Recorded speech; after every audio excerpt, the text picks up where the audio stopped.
Nama saya Mita Yulian Sasmita, usia 37 tahun, tinggal di Depok dan pekerjaan sehari-hari ngajar bahasa Inggris. Jadi semuanya itu sebenarnya mungkin bermula di tahun 1998. Jadi waktu itu umur saya tuh 13 tahun, nonton Piala Dunia pertama kalinya dari awal sampai akhir. Dan setiap kali nonton pertandingan itu kan ada yang anak-anak digandeng tangannya sama pemain sepak bola, terus ada yang bawa bendera gitu, dan selalu ngebatin kayak enak banget ya kayaknya gitu jadi bagian dari event sepak bola besar kayak gini. Dan sejak itu di tiap Piala Dunia, di tiap pertandingan yang ditonton tuh kayak selalu ngomong pengen deh jadi bagian dari FIFA gitu. Itu cuma sekedar kayak mimpi yang terus dipeluk aja gitu, tapi nggak tahu jalannya. Jadi pas ketika akhirnya tahu bahwa oh ada pembukaan, baru aku berpikir bahwa oke, ini mungkin jalannya. Hampir 500.000 pendaftar dan kembali lagi yang diterima cuma 5.000 untuk international volunteers-nya. Kayaknya kurang lebih 12-13 orang ada dari Indonesia. Selama Piala Dunia otomatis tiket untuk ke negara tuan rumah itu melonjak. Pada saat itu aku cuma ngerasa kayaknya satu-satunya jalan untuk bisa ke Qatar itu dengan nyari sponsor. Jadi aku bikin proposal, aku kirim ke, kalau dihitung-hitung tuh lebih dari 100 perusahaan, organisasi, tokoh, sampai artis-artis. Nggak gampang karena penolakan demi penolakan, bahkan mungkin dicuekin juga gitu. Ya singkat cerita, seminggu sebelum tanggal yang diharapkan Qatar untuk tiba, itu aku dapat proposalku tembus. Itu lewat tangan Pak Erick Thohir, yang mana beliau adalah orang terakhir yang ada di pikiranku pada saat itu. Emosional banget, langsung pecah, air mata, senggrukan karena again, kalau kita ternyata percaya sama mimpi-mimpi kita, selama kita peluk terus itu mimpi, ternyata that can happen. Dreams do come true. Sekarang aja masih berkaca-kaca kalau inget hari itu. Ya, kalau keluarga mereka emang tahu kalau aku tuh suka banget sama yang namanya sepak bola dari kecil gitu. Jadi begitu mereka tahu bahwa oh mau ke Piala Dunia lagi, mau volunteer lagi, mereka dukung penuh. Jadi aku nggak ada kesulitan sama sekali selain kesulitan untuk tiket pesawat itu.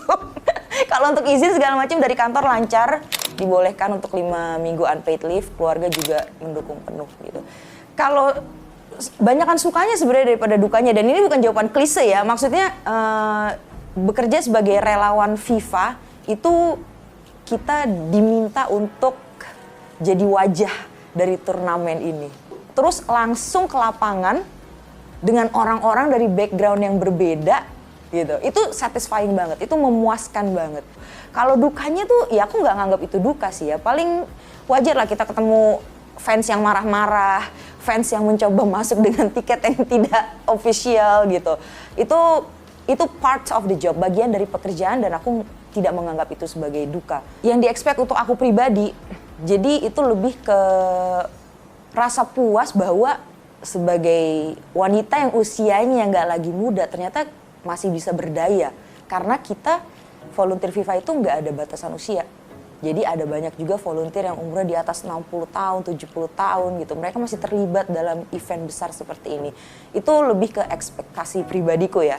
Sebagai wanita yang udah nggak muda lagi, ternyata aku masih bisa berdaya dan masih bisa belajar banyak skills dari event besar ini. Tapi kalau misalnya kita ngomongin secara luasnya, ya aku berharap pengalaman yang aku dapat di sini, yang aku bagiin di sosial media, itu bisa menginspirasi anak-anak yang muda. Jadi ini aku aja yang umurnya udah segini masih semangat banget loh mau cari banyak kegiatan di luar. Dan mudah-mudahan anak-anak muda itu juga akan terinspirasi untuk ngelakuin hal yang serupa.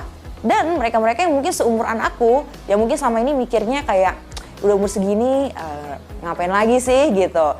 Mereka juga terinspirasi untuk ngelakuin sesuatu yang beda dan jadi tahu bahwa ternyata kita bisa ngelakuin lebih dari yang sehari-hari kita lakukan. Itu adalah pertanyaan yang juga sering ditanyakan, dibayar nggak sih jadi volunteer FIFA? Karena mungkin mereka melihat nama FIFA. Tapi di FIFA itu sendiri, kita menjadi relawan, this is the OG volunteer.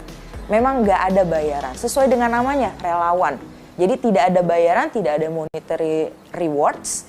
Rewards-nya itu adalah pengalaman luar biasa selama di sini. Tapi tentu ada fasilitas-fasilitas yang diberikan oleh FIFA dan juga tuan rumah sendiri yang bikin kita volunteer jadi nyaman untuk bekerja.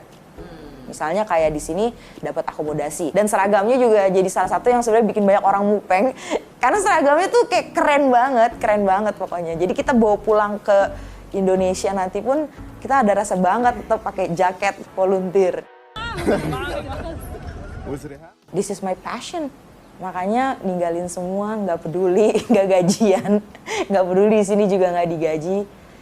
Karena kadang kepuasan itu tidak datang cuma dari sekedar uang. Kepuasan itu bisa datang dari hal yang kita suka banget. Dan karena nggak mudah dapetinnya, jadi kita lebih mau berusaha lebih untuk itu.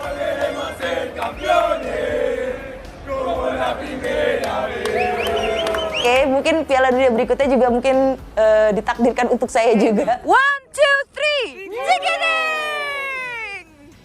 Peluk terus mimpimu. Salam dari Piala Dunia Qatar 2022.